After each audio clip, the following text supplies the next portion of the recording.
Hello student, welcome है आपका मेरे यूट्यूब चैनल जिसका नाम है टॉपर्स कंपनी।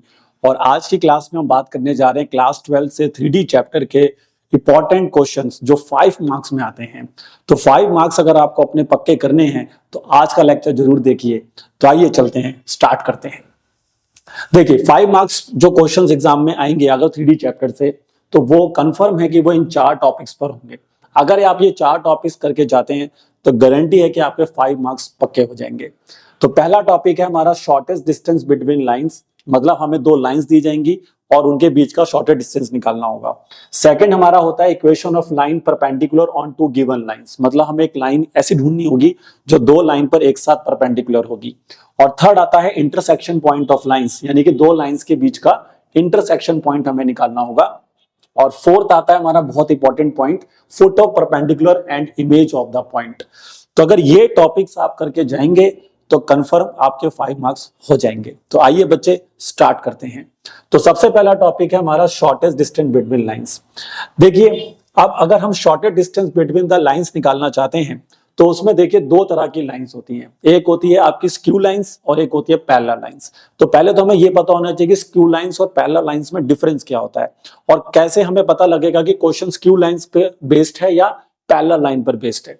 तो देखिए अगर आपको क्वेश्चन में यहां पर स्क्यू लाइंस होगी तो lines which are neither parallel nor intersecting, मतलब ये एक ऐसी लाइंस जो ना ही पैरेलल है और ना ही एक दूसरे के इंटरसेक्टिंग है। मतलब ये कुछ ऐसी लाइंस होंगी जो 2 डिफरेंट प्लेन्स पे लाई करती होंगी। तो अगर उनके बीच का अगर हमें शॉर्टेस्ट डिस्टेंस फाइंड करना होगा तो फिर देखिए कैसे लॉजिक लगेगा। अब आई होप आपको लाइन की जो इक्वेशंस है वेक्टर फॉर्म, कार्टेशियन फॉर्म, उसका आइडिया होगा, तभी ये चीजें आपको सही तरीके से समझ में आएंगी। तो देखिए अगर हमारी वो वेक्टर फॉर्म आपने देखा होगा कि वेक्टर फॉर्म में आपने लाइन का इक्वेशन देखा होगा तो वो होता है r vector equal to a vector plus lambda times of b vector. इसी तरह से आपको टीचर वेक्टर फॉर्म में 2 लाइंस देंगे।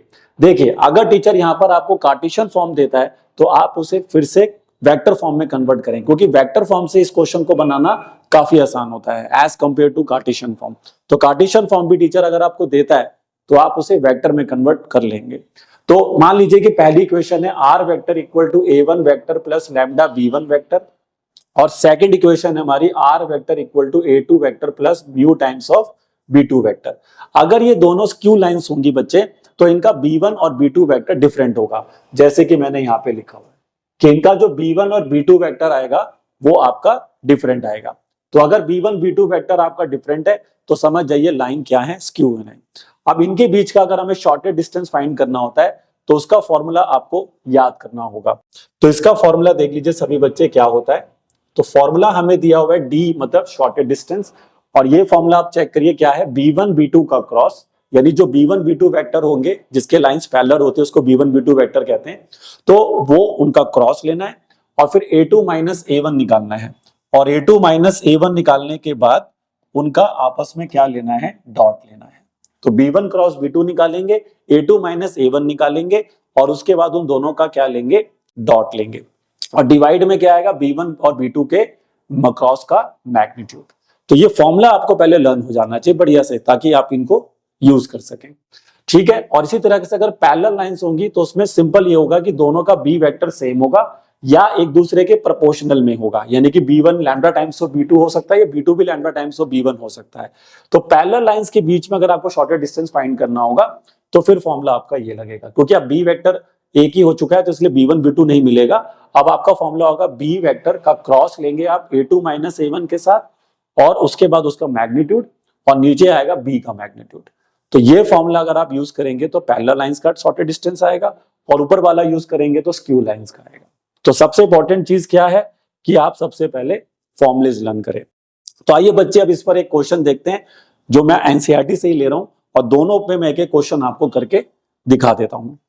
तो देखिए, तो अगर हमने इसके ऊपर क्वेश्चन देखना है तो आप एनसीईआरटी में जा सकते हैं और वहां पर आपको ये क्वेश्चन मिलेगा। देखिए, तो अगर आप इस क्वेश्चन को ध्यान से देखें तो यहां पर हमें पहले देखना होगा कि ये क्वेश्चन जो दिया गया है ये स्क्यू लाइंस पर बेस्ड क्वेश्चन है, क्या ये पैरेलल लाइंस पर बेस्ड क्वेश्चन है। तो टीचर ने जो 2 लाइंस आपको दे रखी है, देखिए पहली लाइंस आपको दी है r vector equal to i plus j plus lambda times of 2i minus j plus k, और दूसरी दे रखी है 2i plus j minus k plus mu times of. तो अगर आप देख सकते हैं अगर मैं इसको कंपेयर करूं तो ये मेरे लिए बनेगा A1 वेक्टर और ये बनेगा B1 वेक्टर। ऐसे ये बनेगा मेरे लिए A2 वेक्टर और ये बनेगा मेरे लिए B2 वेक्टर। तो आप देख सकते हैं दोनों का जो B1 B2 है वो डिफरेंट है। तो जैसे आपने देखा कि दोनों का जो B1 वेक्टर है और B2 वेक्टर है वो डिफरेंट है, उनका आपस में कोई लेना देना नहीं है, तो आप समझ जाएं कि लाइन कैसी है, स्क्यू लाइंस है। अब स्क्यू लाइंस का जो डिस्टेंस का फॉर्मूला हमने देखा था उसमें हमें क्या क्या चीजें चाहिए, स्टेप टू स्टेप ध्यान रखें। उसमें हमें क्या क्या चीजें चाहिए, देखिए मैं यहां बताता हूं। सबसे पहले आपको चाहिए होगा B1 का क्रॉस B2 के साथ, ये सबसे इंपॉर्टेंट पॉइंट हो गया, B1 का क्रॉस B2 के साथ चाहिए होगा। उसके साथ साथ फिर आपको चाहिए होगा A2 minus A1, A2 minus A1, ठीक है। फिर आपको इन दोनों का क्या चाहिए होगा, इन दोनों का फिर आपको चाहिए होगा उसके बाद डॉट। तो B1 क्रॉस B2 चाहिए, A2 माइनस A1 चाहिए, फिर इनका डॉट चाहिए। और उसके बाद फिर हमें एक और चीज चाहिए, वो है B1 और B2 के क्रॉस का मैग्नीट्यूड। ठीक है भाई, फॉर्मूले के अकॉर्डिंग चलना है, जैसा फॉर्मूला है वो चीजें हम निकालते जाइए। तो आई होप आपको सबको क्रॉस प्रोडक्ट डॉट प्रोडक्ट सबका आइडिया होगा। तो देखिए सबसे पहले हमने कंपेयर कर लिया, तो हमने देखा A1 हमारा ये आ चुका है, ये देखिए ये हमारा B1 हो गया फर्स्ट लाइन से, सेकंड लाइन से हमारा ये A2 हो गया देखिए, और ये हमारा B2 हो गया। तो सबसे पहले टीचर को ऐसे बता दे कि भैया ये हमारा A1 है, ये A2 है, B1 है, B2 है। तो पहला स्टेप बताओ क्या था, B1 क्रॉस B2 निकालेंगे और A2 माइनस A1 निकालेंगे। तो आप देख सकते हैं यहां पर सबसे पहले हमने निकाल रखा है A2 माइनस A1। तो अगर बच्चा A2 माइनस A1 निकालेगा तो I में से I माइनस करेगा, J में से J माइनस करेगा, K में से K माइनस करेगा। आई होप सबको ये सब्ट्रैक्शन ऑफ वेक्टर आता होगा। तो यहां पर अगर आप देखेंगे तो 2I में से I गया तो एक I बचा, J में से J पूरा चला जाएगा तो कैंसिल हो जाएगा, और माइनस का K आ जाएगा, क्योंकि A2 माइनस A1 कर रहे हैं। तो A2 में से A1 माइनस कर रहे हैं, तो 2I में से I गया I, J में से J पूरा कट गया, और आ गया आपका ये A2 माइनस A1। अब हमें क्या चाहिए, B1 क्रॉस B2। तो याद करिए B1 क्रॉस B2 कैसे निकालते हैं, डेटरमिनेंट वाला तरीका यूज करते हैं ना, डेटरमिनेंट बनाते हैं 3/3 का, और उससे B1 क्रॉस B2 निकालते हैं। तो आइए देखते हैं कि B1 क्रॉस B2 हमने कैसे फाइंड किया है। तो अगर हम यहाँ पे B1 क्रॉस B2 की वैल्यू देखेंगे तो ये देखिए, अब ये हमारा B1 वेक्टर था, देखिए सभी बच्चे बोर्ड पे। अगर हम यहाँ पर देखें तो ये हमारा B1 वेक्टर था, और B1 वेक्टर का क्रॉस ले रहे हैं B2 वेक्टर के साथ। देखिए ना, ये हमारा B1 वेक्टर था और ये हमारा B2 वेक्टर था। तो इन दोनों का अब क्या ले रहे हैं, क्रॉस। तो क्रॉस लेने का तरीका देखिए क्या होता है कि यहां पर आप डिटरमिनेंट बनाएंगे। सबसे पहले आप लिखेंगे IJK, और फर्स्ट रो में तो IJK लिख दिया, सेकंड रो में B1 के कोएफिशिएंट्स लिख दीजिए सारे। तो आपका आ जाएगा यहां से देखिए 2, फिर आ जाएगा माइनस का 1 और प्लस का 1। तो ये आ गया देखिए 2 माइनस 1 और प्लस का 1, ठीक है। और थर्ड रो में आपको B2 के कोएफिशिएंट लिखने हैं। देखिए B1 cross B2 cross product vector chapter में आपने पढ़ा होगा। तो उसके बाद यहां पर आएगा इसका कोएफिशिएंट 3, फिर J का -5 और K का 2 आ जाएगा। और फिर आपको डिटरमिनेंट सॉल्व करना आता होगा। जैसे कि डिटरमिनेंट सॉल्व करते हैं तो इसको अगर हम फर्स्ट रो के अलोंग एक्सपेंड कर दें तो यहां पर देखिए क्या क्या आएगा। आइए देखिए जरा सभी बच्चे। तो यहां पर आप पहले I लिखेंगे, उसके बाद ब्रैकेट, फिर -J लिखेंगे, फिर ब्रैकेट, और फिर K लिखेंगे, फिर ब्रैकेट। ठीक है भाई, यही लॉजिक यूज होता है। तो अब यहां पर आप सारी वैल्यूज को पुट कर देंगे। तो अगर आप I के साथ जाएंगे तो ये 4 एलिमेंट आएंगे, तो यहां से आपको मिल जाएगा माइनस का 2 और इधर से आ जाएगा प्लस का 5। J के लिए जाएंगे तो आपको मिलेगा 2 2 4, और 4 में से आप माइनस करेंगे 3। और ऐसे अगर आप K के लिए जाते हैं, ठीक है, ऐसे अगर आप K के लिए जाते हैं, ये जो हमारा K वेक्टर है इसके लिए अगर आप जाते हैं तो फिर आपको यहां पर मिल जाएगा ये 4 वेक्टर। तो यहां से आपको मिल जाएगा माइनस का 10, और उसके साथ क्या आएगा, माइनस का 10 आ जाएगा और प्लस का 3 आ जाएगा। देखिए अब इनको अगर आप सॉल्व कर देते हैं, ठीक है, इनको अगर आप सॉल्व कर देते हैं तो ये वेक्टर आपको मिलेगा 3I माइनस का J माइनस का 7K। तो ये हमारे लिए अब क्या बनेगा, B1 cross B2, B1 cross B2 बनेगा। देखिए तो इस तरह से आपके पास B1 क्रॉस B2 आ गया। अब हमें क्या चाहिए, अब चाहिए इसका मैग्नीट्यूड। तो B1 क्रॉस B2 का मैग्नीट्यूड निकाल लेंगे। मैग्नीट्यूड निकालना आता ही होगा सभी बच्चों को। इसके जो कोएफिशिएंट्स आए थे उनको स्क्वायर करना होता है खाली। तो 3 का स्क्वायर बोलो 9 आ गया, -1 का स्क्वायर बोलो 1 आ गया, -7 का स्क्वायर बोलो 49 आ गया, और सॉल्व करने पे क्या आंसर मिला, √59। तो अब हमारा फॉर्मूला हमारे को लगाना है बस। तो बताइए क्या फॉर्मूला था। तो सर फॉर्मूला आपने बताया था हमें, यहां पर आ जाएगा B2 क्रॉस या B1। एक मिनट, हमारा फॉर्मूला क्या था बताइए। हमारा फॉर्मूला था यहां पर आ जाएगा डी के अंदर क्या लिखना था याद करिए, B1 क्रॉस B2, और उसका डॉट लेना था किसके साथ, A2 माइनस A1 के साथ, और डिवाइड में इसके क्या आ जाएगा, B का मैग्नीट्यूड। तो B1 क्रॉस B2 जो आपने निकाला था उसका डॉट ले लीजिए A2 माइनस A1 के साथ। तो B1 क्रॉस B2 देखो हमने ये निकाला हुआ है, ये है हमारा B1 क्रॉस B2, है ना, ये हमारा B1 क्रॉस B2 है, और इसका डॉट हमें किसके साथ लेना है, A2 माइनस A1 के साथ। तो या आई होप आपको डॉट लेना आता होगा, आई का आई के साथ लेते हैं, जे का जे के साथ लेते हैं, और के का के के साथ लेते हैं। तो वो लॉजिक आप यहाँ पे लगा देंगे। तो बताइए क्या आंसर आएगा अब यहाँ पर आपका। अब देखिए इसका आई कंपोनेंट कितना है 1, और यहाँ पे क्या 3 है, तो 1 इंटू 3 करोगे तो 3 आ जाएगा। देखिए उसके बाद यहाँ पर आपके पास जे वाली वैल्यू नहीं है, तो जे वाली वैल्यू यहाँ 0 हो गई, बट यहाँ जे है, लेकिन 0 इंटू -1 करेंगे तो वो तो 0 ही आ जाएगा, ठीक है। और यहाँ पर माइनस के आ रहा है, -1 आ रहा है मतलब, और यहाँ -7 आ रहा है, तो -1 को -7 से करेंगे तो +7 आ जाएगा, ठीक है भाई। क्या किया मैंने, B1 क्रॉस B2, ये जो वेक्टर था ये मेरा B1 क्रॉस B2 था, तो इसका डॉट लेना है इसके साथ, तो वो आ गया ऊपर, और नीचे क्या आएगा, B का मैग्नीट्यूड जो आपने निकाला था √59, ठीक है। और फाइनल आंसर अब आपका आ जाएगा, यहां से बोलिए क्या, 10 अपॉन में √59, क्योंकि 10 का मॉडुलस तो 10 ही होगा, तो 10 अपॉन में √59 इज द राइट आंसर। तो ये लॉजिक से अगर आप जाते हैं तो आप दो स्क्यू लाइंस के बीच का क्या निकाल सकते हैं, शॉर्टर डिस्टेंस। तो आइए अब एक पैरेलल लाइन का क्वेश्चन भी देख लेते हैं, ठीक है। आइए अब एक पैरेलल लाइन का क्वेश्चन देखते हैं। तो नेक्स्ट क्वेश्चन अगर आप देखेंगे ये वाला, तो कह रहा है find the shorter distance between the lines L1 and L2। तो अब आपको देखना होगा कि क्या ये पैरेलल लाइंस हैं।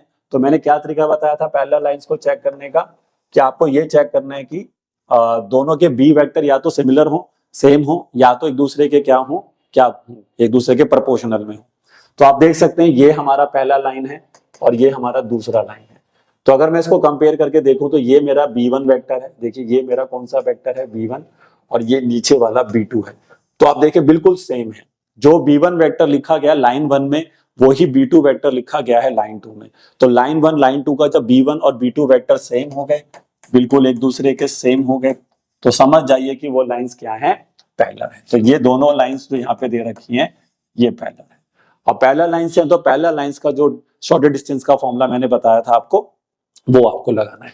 तो आइए कैसे करना होगा इसको हमें, तो आगे देखते हैं। अभी हमने इसको कंपेयर कर लिया और कंपेयर करके हमने वो सारी वैल्यूज निकाल ली, ठीक है। तो आप देख सकते हैं फर्स्ट लाइन से हमारा ये A1 वेक्टर आ गया, ठीक है ना। ये हमारा फर्स्ट लाइन से अगर आप देखें, आपकी जो फर्स्ट लाइन थी अगर आप देखें तो ये जो हमारी फर्स्ट लाइन थी, देखिए तो फर्स्ट लाइन से अगर आप नोटिस करेंगे तो I + 2j - 4k, तो ये हमारा I + 2j - 4k, ये हमारा आ गया A1 वेक्टर। और A2 वेक्टर हमारा दूसरी लाइन से आएगा, जहां से दूसरी लाइन पास हो रही है, वो आ गया 3I + 3j - 5k, तो ये आ गया A2 वेक्टर। और B वेक्टर तो दोनों का सेम ही था, तो वही लिख दिया खाली 2I + 3j + 6k, क्योंकि दोनों का B वेक्टर क्या है, सेम है। तो पहला काम ये कर लें कि A1 A2 ये सब निकाल लें, और जब ये निकल जाए तो अब आप फॉर्मूले में आ जाएं। तो फॉर्मूले में अब हमें क्या चाहिए, सबसे पहले हमें चाहिए होगा A2 - A1। तो सबसे पहले आप क्या निकालिए, A2 - A1 निकालिए। तो A2 में से अगर आप A1 को माइनस करते हैं, ये देखिए अगर आप A2 में से A1 को माइनस करते हैं तो बताइए क्या आएगा। इधर देखिए सभी बच्चे, ये रहा आपका A1 और ये रहा आपका A2, इनको माइनस करना है। तो 3I में से I जाएगा, 3I में से I जाएगा तो बोलो क्या आएगा, 3I में से I जाएगा तो क्या आएगा, बोलिए 2I आएगा। उसके बाद 3j में से 2j जाएगा तो प्लस का j आ जाएगा, ठीक है। और माइनस का 5k माइनस का 4k, तो -5k - 4k + 4k होगा, तो इधर से माइनस का k आ जाएगा। ये आ गया आपका A2 - A1। अब आप A2 - A1 का क्रॉस लेंगे B वेक्टर के साथ, क्योंकि फॉर्मूला यही कह रहा है ना, A2 - A1 का क्रॉस लेना है किसके साथ, B वेक्टर के साथ। तो अब इसका क्रॉस लेना पड़ेगा किसके साथ, B, ये B वेक्टर ऊपर लिखा हुआ है मैंने, इन दोनों का क्रॉस लेंगे। तो उसके लिए आपको क्या बनाना पड़ेगा, डिटरमिनेंट। अगर मैं B1 का क्रॉस लेता हूं A2 - A1 के साथ, तो डिटरमिनेंट बना लेंगे भाई ऐसे, और ये हो जाएगा I, J और K। पहले रो में B के वेक्टर सजा दो सारे, तो ये हो जाएगा 2 3 6, सेकंड रो में मतलब, और थर्ड रो में इसके सजा दो A2 - A1 के, तो 2 1 और -1। अब डिटरमिनेंट सॉल्व करना आता है, जैसे मैंने पीछे किया था बिल्कुल वैसे ही करेंगे। और उसका क्या ले लेंगे, मैग्नीट्यूड ले लेंगे। तो वही हमने यहाँ पे करना है बस। अब जैसे आप इसको सॉल्व करेंगे तो आपको जो वेक्टर मिल जाएगा उसका फिर आपने क्या लेना है, मैग्नीट्यूड लेना है। ठीक है, तो इसको सॉल्व करें और b1 cross a2 minus a1 करें और उसका जो भी आंसर आएगा उसका क्या ले लें, मैग्नीट्यूड ले लें। अब जैसे ही आप उसका मैग्नीट्यूड लेंगे और उसके बाद उसको b के मैग्नीट्यूड से डिवाइड करेंगे, तो b का मैग्नीट्यूड अगर आप यहां से निकाल लें, ठीक है, तो वो आपको मिल जाएगा फिर। तो इसलिए तो वेक्टर का थोड़ा नॉलेज होना चाहिए। अब पता लगा वेक्टर ही नहीं पता तो फिर 3D तो वैसे ही बच्चे को नहीं आएगा। तो पहले थोड़ा वेक्टर अपना एक बार रिवाइज करें और देख लें कि क्रॉस कैसे निकालते हैं, डॉट कैसे निकालते हैं, मैग्नीट्यूड कैसे निकालते हैं, तो वो चीज आपको यहाँ से मिल जाएगी फिर। तो ठीक है, जैसे आप देख सकते हैं यहाँ भी कर रखा है इन्होंने, तो इन्होंने डायरेक्टली लिख दिया यहाँ पर। अब इसको इन्होंने सॉल्व किया होगा, तो ये देखिए अब इसका जो ये हमारा क्या था, ये था हमारा बी वेक्टर का क्रॉस a2 माइनस a1 के साथ, तो उसका आंसर ये आ गया। देखिए अब उसका क्या ले लेंगे, मैग्नीट्यूड। इसका मैग्नीट्यूड कितना आ रहा है, √93, और नीचे बी का मैग्नीट्यूड आ रहा है √49, और √49 होता है 7, तो आपका आंसर आ गया है √293/7। तो देखिए बहुत सिंपल है, अगर बच्चे को फॉर्मूला अगर लर्न रहेगा तो वो आराम से शॉर्टर डिस्टेंस निकालेगा, चाहे क्वेश्चन स्क्यू लाइंस का हो चाहे क्वेश्चन पैरेलल लाइंस का हो। तो आई होप आपको पहला टॉपिक सभी बच्चों को क्लियर हो गया होगा। अब हम अपने दूसरे टॉपिक की तरफ चलते हैं, जिसका नाम हमने दिया था एक ऐसी लाइन की क्वेश्चन ढूंढेंगे जो दो लाइन पे एक साथ परपेंडिकुलर होती है।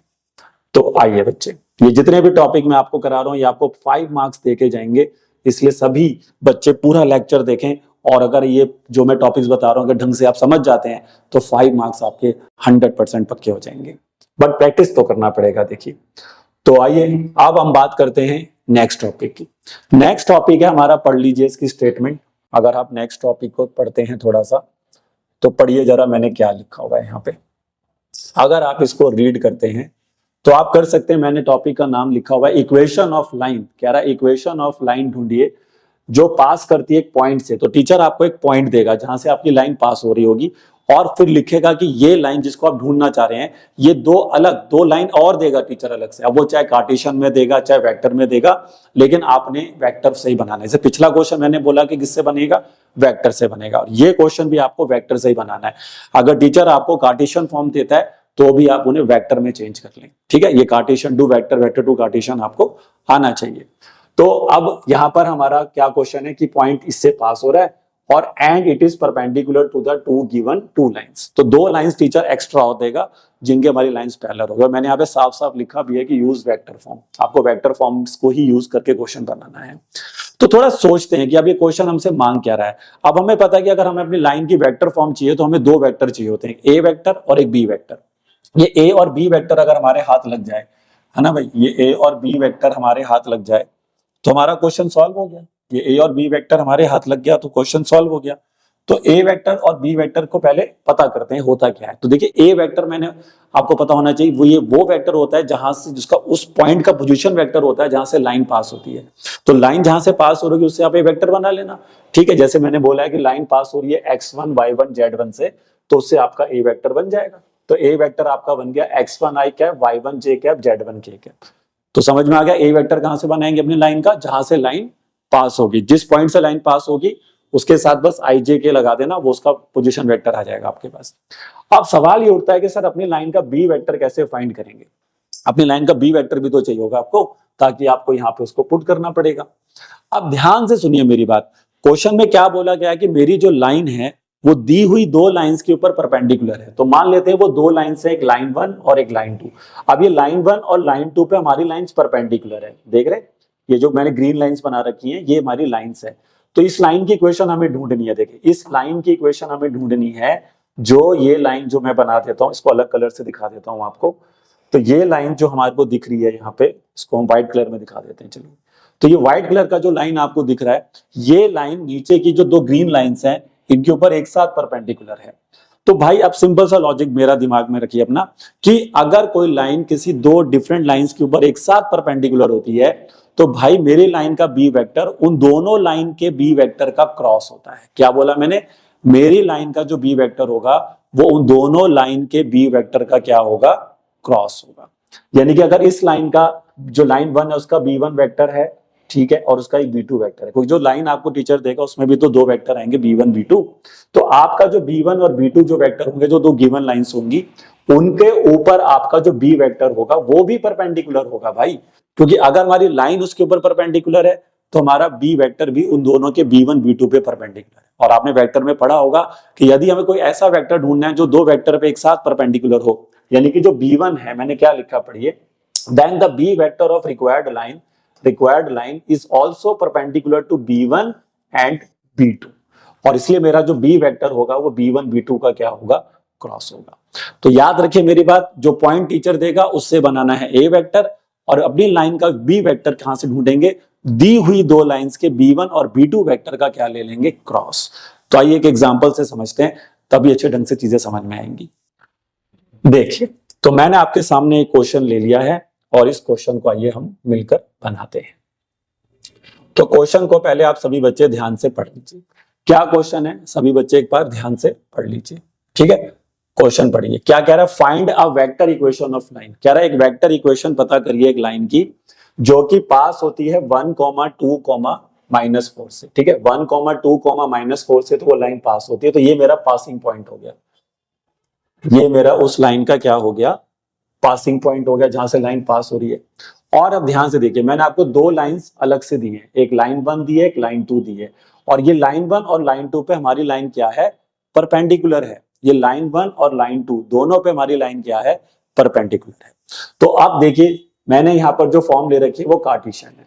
अब ये कार्टेशियन फॉर्म है तो पहले आपको इसका क्या ढूंढनी पड़ेगी, इसकी वेक्टर फॉर्म ढूंढनी पड़ेगी, क्योंकि वेक्टर फॉर्म से तो हमें अपने लाइन उस दोनों लाइंस के b1 और b2 वेक्टर मिलेंगे, ठीक है। तो आइए पहले इन दोनों का वेक्टर फॉर्म लिख लेते हैं। तो ये देखिए इन दोनों का ये वेक्टर फॉर्म बन गया, क्योंकि जो हमारा ऊपर वाला पॉइंट होता है, जैसे आपने देखा होगा कि कार्टेशियन फॉर्म कुछ ऐसा होता है, x - x1 अपॉन में a, फिर होता है y - y1 अपॉन में b, और z - z1 अपॉन में c, ऐसे ही होता है। तो जो ऊपर के x1 y1 z1 होते हैं वो हमारी लाइन के बनते हैं a वेक्टर, ठीक है, क्योंकि इसको मैं वेक्टर फॉर्म में बदलना सिखा रहा हूं। तो ये जो ऊपर के पॉइंट्स हैं 8, अब ये 19 है, तो आप अगर इसको माइनस साइन लाएंगे बीच में तो ये माइनस का 19 लिखना पड़ेगा आपको यहाँ पे, ठीक है, माइनस का 19 लिखना पड़ेगा आपको। थोड़ा सा मैं इसको जूम कर देता हूँ ताकि आपको समझ में आए। अब देखिए, तो प्लस का 19 जो है उसको हमें माइनस का 19 लिखना पड़ेगा ताकि वो इक्वेशन स्टैंडर्ड फॉर्म से मैच हो सके। तो ये देखिए, अब ये लाइन कहाँ कहाँ से पास होगी, 8 से, -19 से और 10 से। तो उससे तो आपने मैंने इसका ए वेक्टर बना दिया, देखिए उससे मैंने इसका ए वेक्टर बना दिया। और जो नीचे के ये जो एबीसी होते हैं, हमारी लाइन के जो एबीसी होते हैं डिनोमिनेटर में होते हैं ये एबीसी, इन्हीं से अब आपका बनता है बी वेक्टर। तो आप यहां से बी वेक्टर बना लें, ठीक है। बट ये चीज करने से पहले जरूर ध्यान रखें कि coefficient of x y z, जो कार्टेशियन फॉर्म टीचर देगा उसमें coefficient of x y z क्या होना चाहिए, +1 होना चाहिए। अगर वो नहीं है तो आप कर लें, बट मेरे में सभी में +1 है, इसलिए मेरे को करने की जरूरत नहीं है, बट नहीं है तो करें जरूर। अब ये देखिए मैंने इसकी वेक्टर फॉर्म बना ली है यहां से। अब ये बन गया मेरा लाइन का वेक्टर फॉर्म, लाइन 1 का वेक्टर फॉर्म आ गया। देखिए, तो बी वेक्टर कहां से बनाना है, नीचे से बनाना है। ये जो नीचे के पॉइंट्स होते हैं ये बी वेक्टर बनाएगा। तो आपका 3, -16 और 7, इससे अपने लाइन का क्या बन जाएगा, आपका b1 वेक्टर बनेगा। तो ये आ गया। देखिए अब सेम कॉन्सेप्ट इस लाइन पे भी लगा दीजिए। तो ये लाइन देखो कहां से पास हो रही है, 15, 29 और 5 से, तो उससे उसका ए वेक्टर बन गया, और नीचे से जो ए बी सी है उससे आप उसका बी वेक्टर बना लेंगे।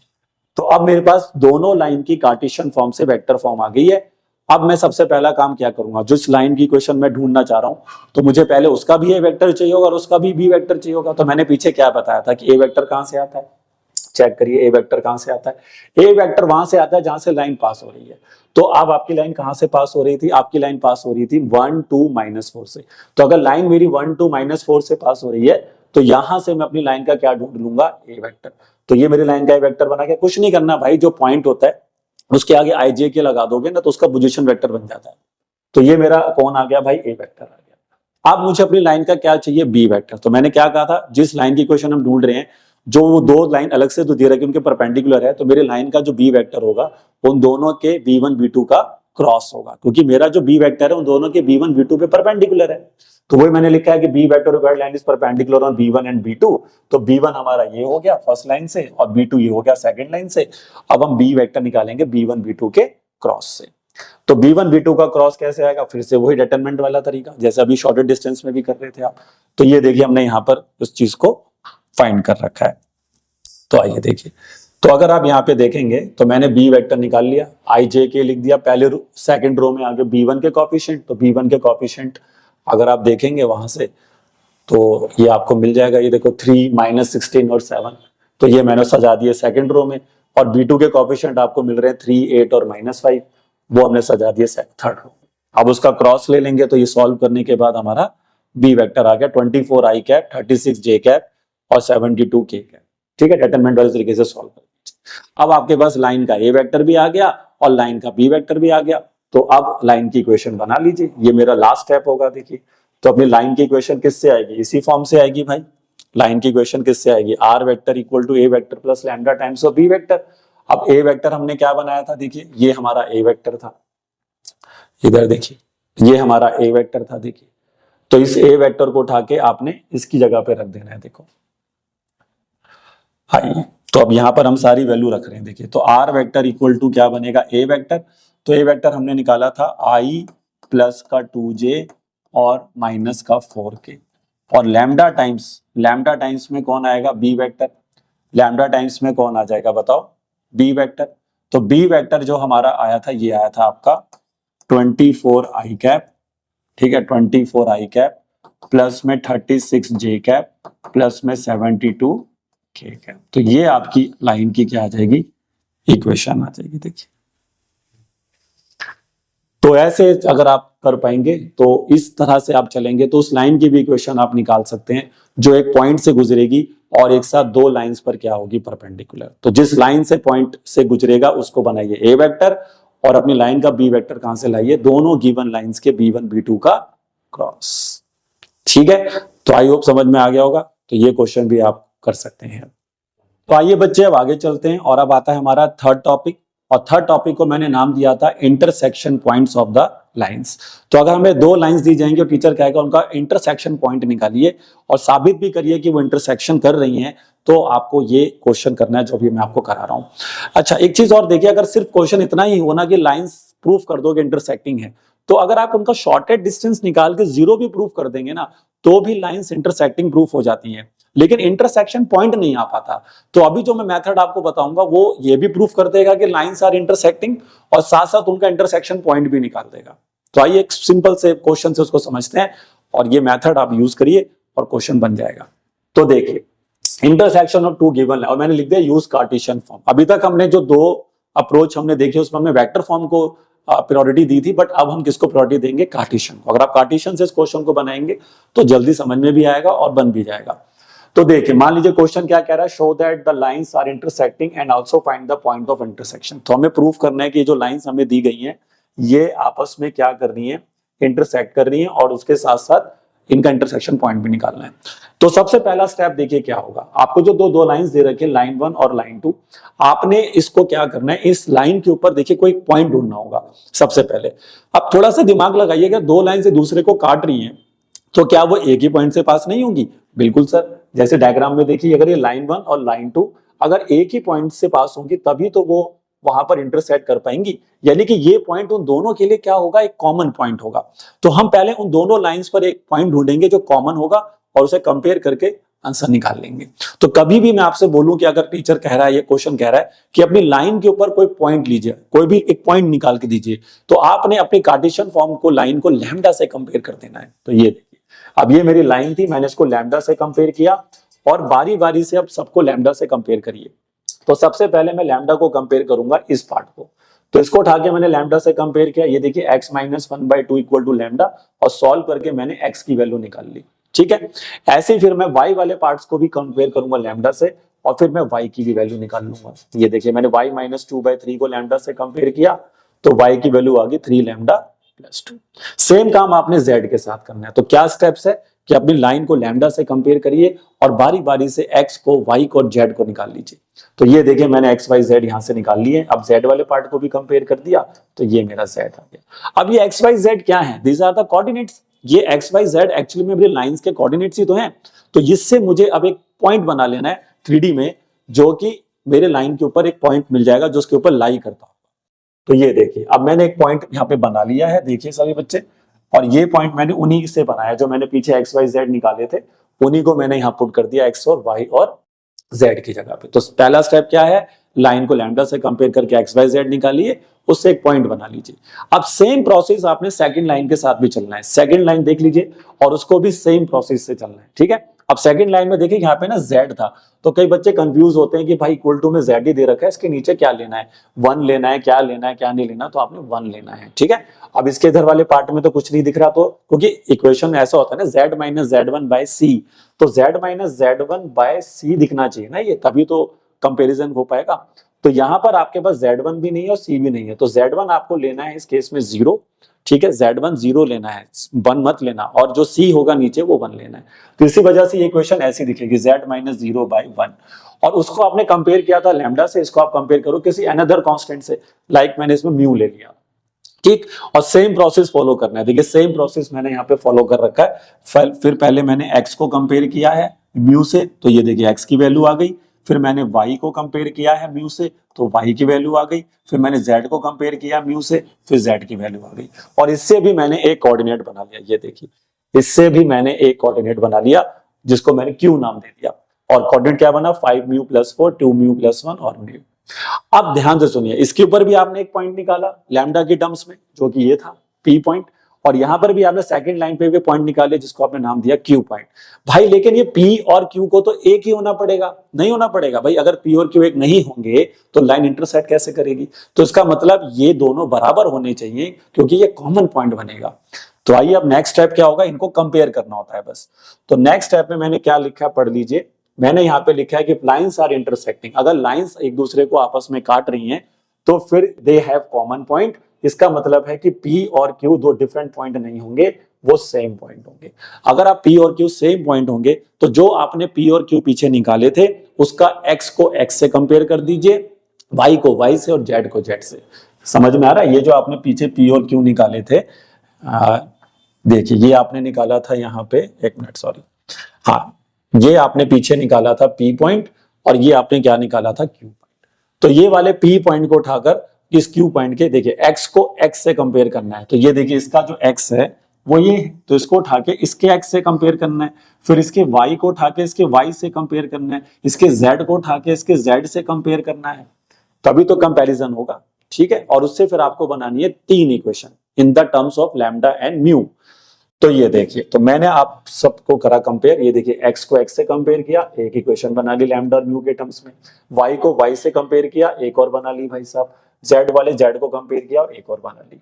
तो ऐसे आपने कितनी इक्वेशन बना लेनी है? 3 इक्वेशन बना लेनी है, ठीक है भाई। बनेगी 3 इक्वेशन, ठीक है। प्रोसेस तो देखिए वही रहेगा, प्रोसेस थोड़ा लेंथी है लेकिन 5 नंबर भी तो मिलेंगे दोस्त, ठीक है। तो अब ये तीनों में से कोई भी एक 2 इक्वेशन को सॉल्व करके लैम्डा और म्यू निकाल लेना है। क्या बोला मैंने? किसी भी 2 जो आपको लग रहा है इजीली सॉल्व हो सकता, because these are linear equation and linear equation can be solve by the help of elimination method. तो आप इन दोनों में, तीनों में से कोई भी 2 सॉल्व कर दीजिए। तो जैसे मैंने यहाँ पर फर्स्ट, सेकंड और थर्ड को सॉल्व किया है, तो सेकंड में मैंने देखा कि भैया किसी एक का कोएफिशिएंट सेम कर लेते हैं, तो मैंने म्यू का कोएफिशिएंट सेम कर लिया। तो यहाँ पे म्यू का कोएफिशिएंट 2 था, यहाँ पे 1 था, तो मैंने इसको 2 से इंटू कर दिया थर्ड इक्वेशन को, और इसको लिख दिया, सॉल्व किया, और म्यू से म्यू कैंसिल हुआ, सब्ट्रैक्शन करना पड़ेगा। ये सब आता होगा भैया, ये तो 12th क्लास के बच्चे को नहीं आएगा तो किसको आएगा फिर, ठीक है। तो ये लीनियर इक्वेशन को एलिमिनेशन मेथड सॉल्व करके लैम्डा निकाल लिया, और उस लैम्डा को निकाल कर फिर आपने किसी भी इक्वेशन पुट कर दिया, जो सेकंड में पुट कर लो या थर्ड में पुट कर लो, और म्यू निकाल के। तो मतलब किसी भी तीनों में से कोई 2 लेनी है और उनको सॉल्व करके लैम्डा और म्यू निकाल लेना है। तो जैसे कि आप देख सकते हैं मैंने यहाँ पर लैम्डा और म्यू की वैल्यू निकाल ली है। लैम्डा मेरा आया है -1 और म्यू आया -1, दोनों ही मेरे यहाँ पे -1 आ गए। तो सर अब करना क्या है? इसके बाद कैसे साबित होगा कि लाइन इंटरसेक्टिंग है? तो भाई अभी तीसरी इक्वेशन बची हुई है ना, मैंने तो सेकंड और थर्ड यूज की थी, तो फर्स्ट वाली इक्वेशन बची हुई है। तो आपने जो लैम्डा और म्यू निकाले थे वो उस बची हुई इक्वेशन में पुट करना है, और अगर आपका लेफ्ट और राइट हैंड साइड बराबर आ गया, मतलब वो पॉइंट उसको सेटिस्फाइड कर गया लैम्डा और mu, then the lines will be intersecting lines, ठीक है। तो ये देखिए मैंने जो लैम्डा निकाला था सेकंड और थर्ड इक्वेशन को यूज करके, और म्यू निकाला था, वो मैंने फर्स्ट इक्वेशन में पुट कर दिया। ये देखिए लैम्डा म्यू को फर्स्ट इक्वेशन में पुट कर दिया, और जैसे ही मैंने उसको फर्स्ट इक्वेशन में पुट किया तो देखिए वो सेटिस्फाइड कर गया। ये देखिए फर्स्ट इक्वेशन में लैम्डा रख दो और म्यू रख दो, और 3 बराबर 3 आ गया, देखिए हमारा। और जैसे ही हमारा ये 3 बराबर 3 आ गया तो बात बन गई। अब मैंने लिख दिया कि लाइंस क्या हो गई? इंटरसेक्टिंग हो गई।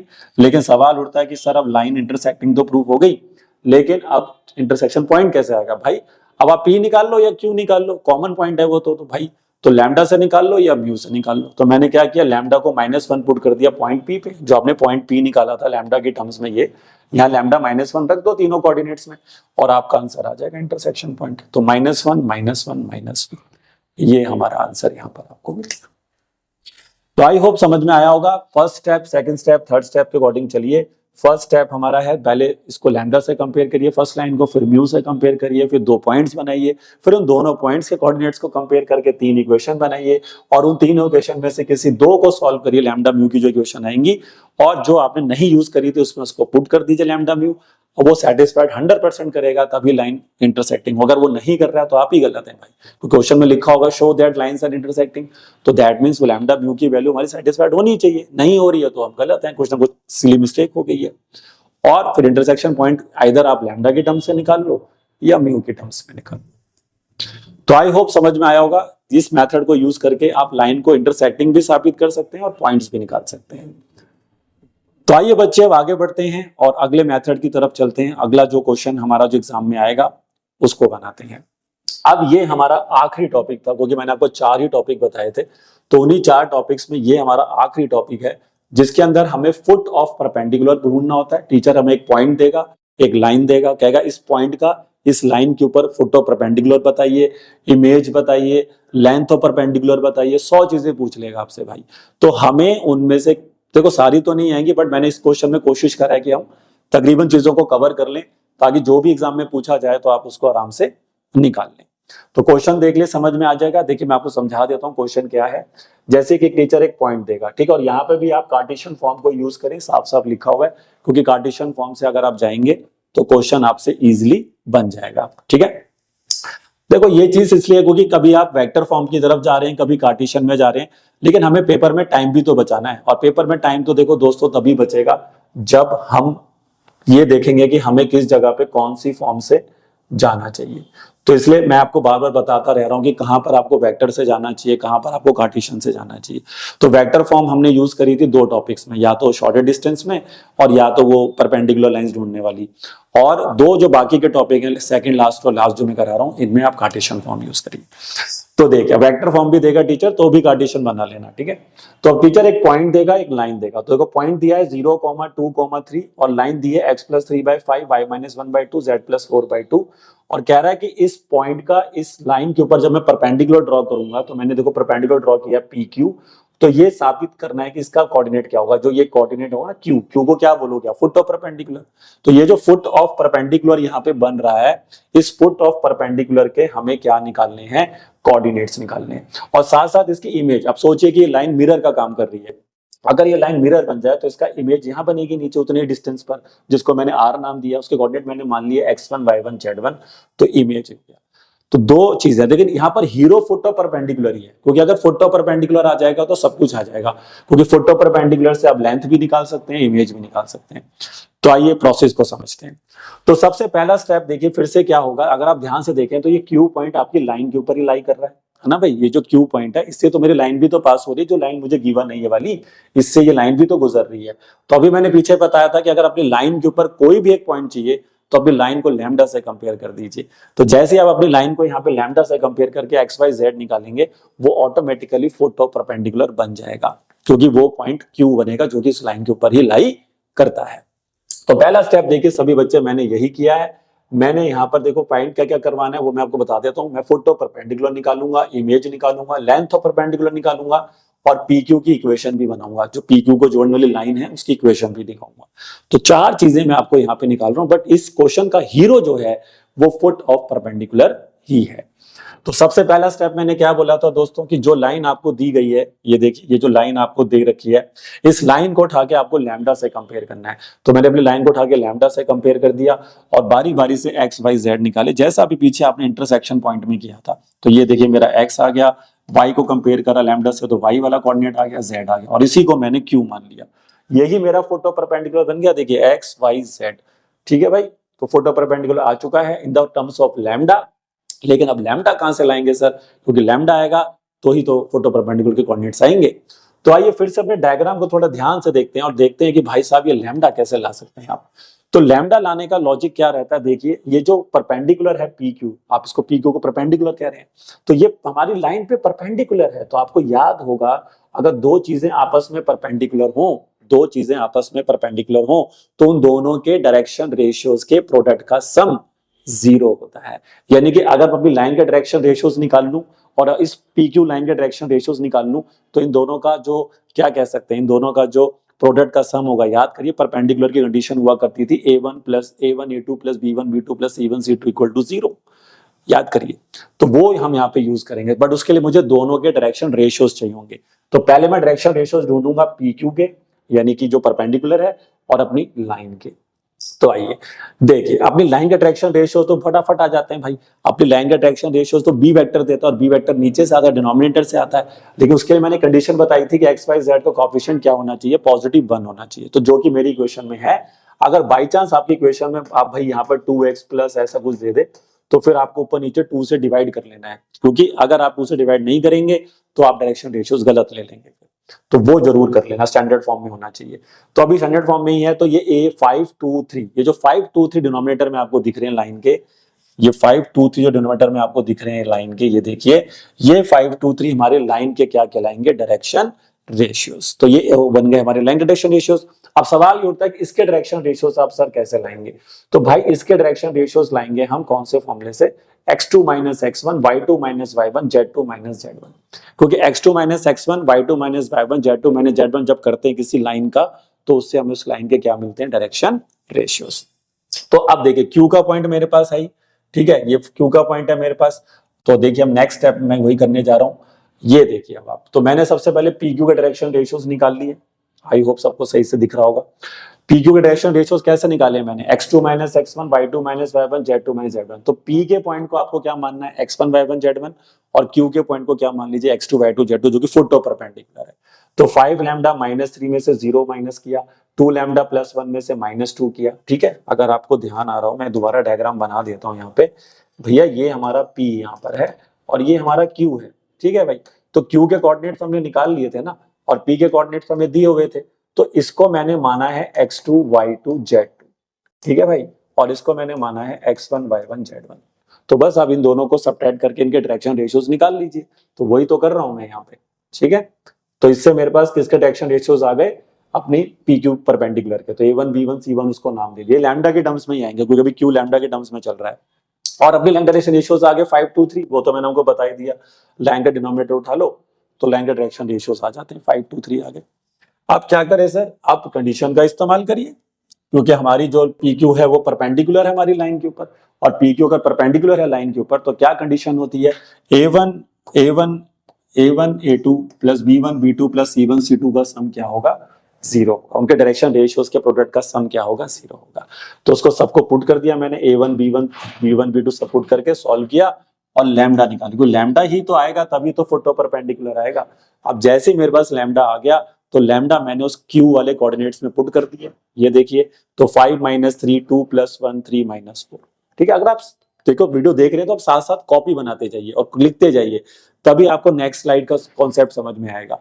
तो मैंने जो पीछे फुट ऑफ परपेंडिकुलर बनाए थे भाई, ये बनाए थे देखो। तो यहाँ पर जाकर कुछ नहीं करना ना, इसमें जाइए और यहाँ पर पुट कर दीजिए लैम्डा की जगह कितना निकाला लैम्डा आपने, लैम्डा आपने निकाला था 1, तो यहाँ पे जाके लैम्डा की जगह पे रख दीजिए 1। तो मुझे खुद बताओ कि अगर आप लैम्डा यहाँ पे 1 रख देंगे तो क्या आंसर आएगा भाई। ये देखिए 5 - 3 2 आ जाएगा, 2 + 1 3 आ जाएगा, 3 - 4 -1 आ जाएगा। तो यही तो फुट ऑफ परपेंडिकुलर हमने निकाल लिया, 2 3 -1। अब जैसे ही हमारे पास फुट ऑफ परपेंडिकुलर आ गया भाई, तो सब कुछ आ गया, क्योंकि फुट ऑफ परपेंडिकुलर के आने से ही सब कुछ आ जाएगा। अब मेरे को क्या चाहिए था, मेरे को PQ की लेंथ चाहिए थी, लेंथ ऑफ परपेंडिकुलर। तो लेंथ ऑफ परपेंडिकुलर भी आ गया मेरे पास, क्योंकि मेरे पास अब P के कोऑर्डिनेट भी आ चुके हैं और Q के भी आ चुके हैं। तो P के कोऑर्डिनेट मेरे पास क्या थे बताओ, P के कोऑर्डिनेट थे आई थिंक 0 2 और 3, है ना। P के कोऑर्डिनेट्स यही थे 0 2 3, हाँ। और Q के कोऑर्डिनेट्स मैंने निकाल लिए, फुट ऑफ परपेंडिकुलर क्या निकाला मैंने अभी, 2 3 और -1। तो मैं आपसे कहूं कि इन दोनों के बीच का डिस्टेंस निकाल दो, तो आप निकाल नहीं सकते क्या भाई, PQ के बीच का डिस्टेंस निकालोगे तभी तो लेंथ ऑफ परपेंडिकुलर आएगी। तो डिस्टेंस फॉर्मूला लगा दीजिए, x2 - x1 + y2 - y1 z2 z1 का होल स्क्वायर, और वैल्यू पुट करिए, P की जगह पर P के रखिए, Q की जगह पर x। इसको ले लो आप फिर से अपना x1 y1 z1। देखिए इस बात से कोई फर्क नहीं पड़ता कि आप किसको x1 y1 मान रहे किसको x2 y2, आंसर सेम ही आता है।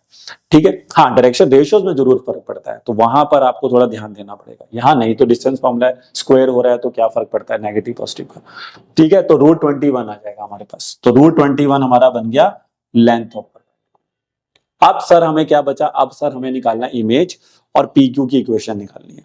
तो मेन मुद्दा तो इमेज ही था ना मेरे दोस्त, तो अब इस फोटो परपेंडिकुलर की मदद से ही हम क्या ढूंढेंगे, इमेज भी ढूंढेंगे। आइए तो नेक्स्ट स्टेप देखिए, तो ये आप डायग्राम को थोड़ा समझने की कोशिश करेंगे। तो देखिए ये मेरा P पॉइंट था 0 2 3 और अभी हमने Q के कोऑर्डिनेट्स निकाल लिए हैं। ठीक है, वैसे अब Q के कोऑर्डिनेट्स हमारे पास हैं, लेकिन अभी मैं क्या समझाना चाह रहा हूं वो समझिए आप। अब हमें R चाहिए, हमें ये इमेज चाहिए, जो नीचे इमेज बन रही है इसके कोऑर्डिनेट चाहिए। तो भाई अगर आप ध्यान से देखें इस डायग्राम को, तो मिरर से ऊपर जितना आप ऑब्जेक्ट रखते हैं तो मिरर के पास उतना ही तो नीचे उसका इमेज बनता है। तो यानी कि जो PQ का डिस्टेंस होगा वो QR के बराबर होगा। और सोचिए अगर PQ और QR बराबर है तो क्या पॉइंट जो Q होगा वो मिड पॉइंट नहीं हो जाएगा। तो आपको याद रखना है कि हमें अब Q को मिड पॉइंट मानकर इमेज के पास जाना है। तो वही देखिए मैंने लिखा है कि point Q is mid point of PR। अब याद करिए मिड पॉइंट कोऑर्डिनेट कैसे निकालते हैं, x1 + x2 / 2, y1 + y2 / 2, z1 + z2 / 2। तो ये देखिए x1 + 0 / 2, फिर y1 + 2 / 2, z1 + 3 / 2। तो मेरे पास जो Q के कोऑर्डिनेट आए वो ये आए। देखिए मैंने तो Q के कोऑर्डिनेट निकाल लिए थे, मैंने तो फोटो परपेंडिकुलर निकाल लिया था पहले से ही। भाई मैंने निकाल नहीं लिया था क्या, मैंने निकाल लिया था पहले से। ठीक है, ये निकाला था 2 3 -1। तो इसके साथ 2 3 -1, तो मेरे पास कोऑर्डिनेट क्या थे पहले से ही बताओ, 2 3 -1। तो मैं इनको इसके साथ कंपेयर कर दूंगा। तो x वाले को कंपेयर करो 2 से, तो x1 / 2 को कंपेयर करो 2 से, ये देखिए। फिर y1 + 2 / 2 को कंपेयर करो 3 से। ठीक है, और लास्ट वाले को -1 से, और लास्ट वाले को -1 से। और आपके पास किसकी वैल्यू आ जाएगी, x1 की, y1 की और z1 की। ये सब करते हैं बच्चे, अब 10th 11th क्लास से बच्चा ये सब कर रहा है, कंपेयर करके कोऑर्डिनेट निकाल लेता है। तो वही बस Q को मिड पॉइंट बना के जो फोटो पिरामिड में निकाला था उसके साथ उसे कंपेयर करना है, और आपके पास R के पॉइंट्स आ गए। तो कोऑर्डिनेट बने हमारे इमेज के, बोलो 4 4 -5, 4 4 -5। अब आखिरी क्वेश्चन क्या था कि PQ की इक्वेशन बना दो। तो भाई अगर मुझे PQ की इक्वेशन बनानी है तो भाई मेरे को लाइन की इक्वेशन कैसे निकालते हैं, 2 पॉइंट फॉर्म से। तो ये फॉर्मूला लग जाएगा x - x1 / x2 - x1, y - y1 ये फॉर्मूला आपको पता होना चाहिए। अब P वाले पॉइंट्स को ले लेना बस। तो यहाँ पर आपका P का पॉइंट्स क्या आया था, P का पॉइंट्स हमें दिया हुआ था आई थिंक 0 2 और 3। तो P की जगह पर आप ले लो 0 2 और 3, और Q के कोऑर्डिनेट्स मतलब फोटो परपेंडिकुलर के कोऑर्डिनेट्स तो वो हमारे पास हैं 2 3 और -1। अब इसको उठा के यहाँ पे रख दो, बस इसको उठा के यहाँ रख दो भाई, x1 y1 z1 की जगह पे रख दो। तो आइए देखते हैं क्या आंसर आएगा इसका। रखिए सारे बच्चे मेरे साथ। तो x - x1 यानी कि x - 0 डिवाइडेड बाय में x2 - x1 तो 2 - 0, फिर आ जाएगा y - y1 यानी कि 2, और डिवाइड में क्या आएगा 3 - 2। ठीक है, और ये आएगा z माइनस में 3, और डिवाइड में इसके बोलो क्या आएगा -1 - 3। और फाइनल आंसर देखिए अब क्या आ रहा है इसका। तो सर फाइनल आंसर होगा x - 0/2, y - 2/1 और z - 3/-4। तो ये हमारे पास उस लाइन PQ की जो लाइन उसकी इक्वेशन। वो टीचर PR की लाइन की इक्वेशन भी पूछ सकता है आपसे। तो PR की पूछेगा तो फिर P और R के बीच में फॉर्मूला लगा देना भाई, क्योंकि आपके पास P और R के कोऑर्डिनेट्स भी आ चुके हैं, आप उसको यूज कर लेना। ठीक है बच्चे, तो देखा आपने, मैंने आपको चारों मेथड जो चारों क्वेश्चन है इंपॉर्टेंट वो मैंने आपको करा दिए हैं। और अगर आप ये 4 जो मैंने आपको कॉन्सेप्ट बताए हैं इनको अगर आप करके जाते हैं तो आपके 5 मार्क्स जो हैं पक्के हो जाएंगे।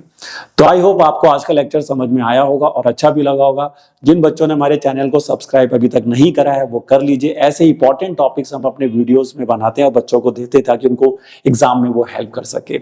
ठीक है बच्चे, तो वीडियो अच्छी लगी तो लाइक और शेयर जरूर किया करें। मिलते हैं आपसे नेक्स्ट वीडियो में, तब तक पढ़ते रहिए और मेहनत करते रहिए।